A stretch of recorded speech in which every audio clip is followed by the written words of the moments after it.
Assalamualaikum warahmatullahi wabarakatuh. Nama saya Sabrun Zahran Sanata dari kelas 1A Pendidikan Agama Islam. Di sini saya ingin menjelaskan sedikit aja tentang presentasi. Nah, apa sih yang dimaksud dengan presentasi itu? Presentasi adalah kita berbicara kepada banyak orang dengan menyampaikan suatu ide, suatu gagasan atau materi. Simpelnya kita ini menjadi narasumber gitu ya. Terus ada dua metode dalam presentasi. Yang pertama itu ada metode tunggal dan yang kedua ada metode kelompok. Nah, metode tunggal ini dia itu apa ya? Yang berbicara itu cuma satu orang. Jadi satu narasumber yang dimana biasanya dia menguasai atau ahli dalam bidang tersebut gitu.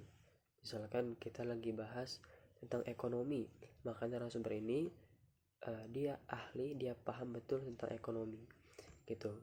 Kemudian ada presentasi kelompok.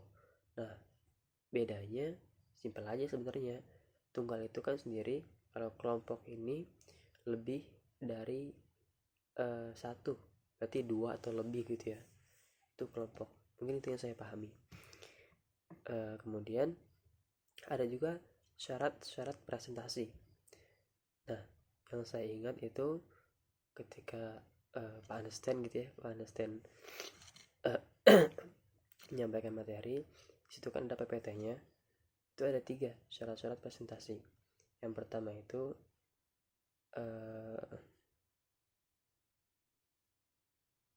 organis apa sih? Udah saya lihat dulu. Oh iya, yang pertama itu organis. Nah, di sini dia lebih ke intonasi organis ini. Gimana cara dia mengucapkannya, pelafalannya jelas atau enggak dia mengucapkan sesuatu. Itu organis. Yang kedua ada retoris. Retoris ini lebih ke bahasanya. Jadi bahasa dia baku atau enggak, bahasa dia baik atau enggak, gitu ya. Jadi kadang ada orang yang bahasanya baku, bahasanya baik, tapi organisnya atau pelafalannya kadang nggak jelas gitu loh. Kayak mungkin ya, mungkin kayak ada orang bahasanya baik tapi ngomongnya kecepetan gitu, dan itu mungkin ada gitu, dan pasti ada sih.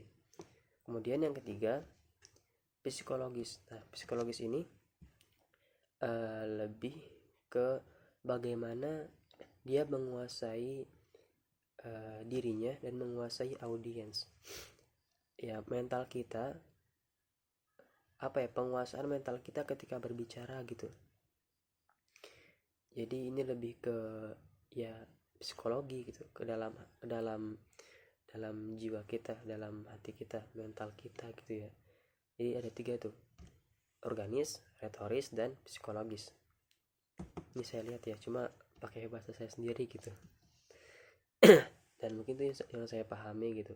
Jadi tadi pengertian presentasi, kemudian metode presentasi, dan syarat-syarat presentasi. Mungkin itu sekian dari saya. Jika ada kesalahan kata-kata ya mohon dimaafkan gitu kan, dan jika salah juga mohon dibenarkan, karena itu apa yang saya pahami, dan tentu salahnya dari saya, benarnya hanya dari Allah Subhanahu wa taala. Sekian, wassalamualaikum warahmatullahi wabarakatuh.